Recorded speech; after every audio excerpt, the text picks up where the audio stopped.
So we're going to move on to the next video. Speaking of MetalJesusRocks, same thing on Twitter. He was reached out to by YouTube to do kind of like, you know what Retro Liberty did? Like a video game channel for YouTube. Mm-hmm.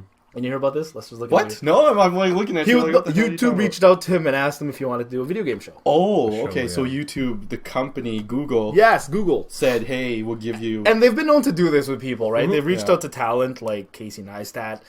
They've reached out to some other vloggers and stuff. But my question is, do you think, or is there right now a successful YouTube-backed, quote-unquote, YouTube-backed retro gaming channel? No. There's none right now, is there? Do you know of? I love YouTube. Lester. If you look at the subscriber count for all the gaming channels, who reached 1 million? Who reached 500,000? For retro gaming? Yeah. Angry Video Gamer. Yeah, there are a few big ones. They are. But those guys have been around since 2006. Exactly. I refer to those guys as the godfathers of retro video gaming. But is retro video gaming on YouTube, right? Is it like the redheaded stepchild at the dinner table of video gaming in general, like the broad spectrum? Yeah, Lester. It's so small. Right? It feels big because the prices and everything feels big. And the people there's a huge following, but for the most part, it's we're not as big as gen things would be a lot bigger. You need because to the generation of kids who are watching YouTube.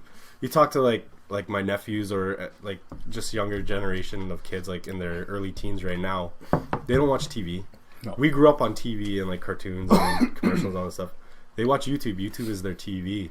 So you got to kind of cater to that's going to be my point, right? Like, if you don't have the kids, you're not going to have a big YouTube channel or following. Because, like you're saying, if there's for like a retro game channel, this is the demographic. They care less. And they don't care. This demographic doesn't watch YouTube the way the kids are watching YouTube right now. I think to them, people who are watching this podcast, we are like dinosaurs holding on to a dying thing. Exactly. Mm-hmm. So, do you think there will ever be a successful YouTube back channel about retro gaming in general, just retro?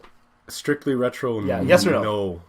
No. For it to be successful, you got to have like all those other companies like Nintendo. If they embraced retro so much, you would have so much like reproductions. You would have a lot of digital downloads on the Wii U store. No, you go into the Wii U store, you look at the old classics. It's like 5 out of. I disagree with you. Are you sure? I think you'll never, because it's just there's not a big enough market of people.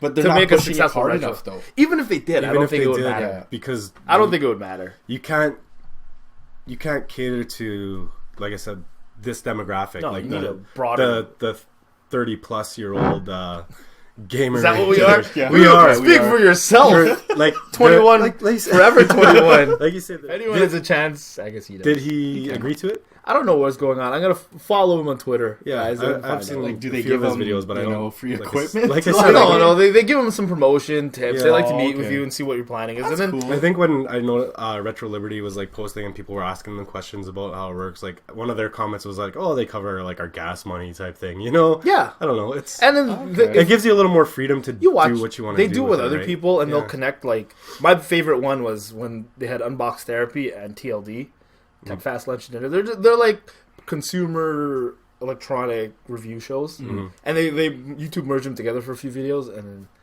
it helped each other following get bigger, and that's what all YouTube's all about. Anyways, good luck to him. I think if anyone has a chance, he does, I guess. So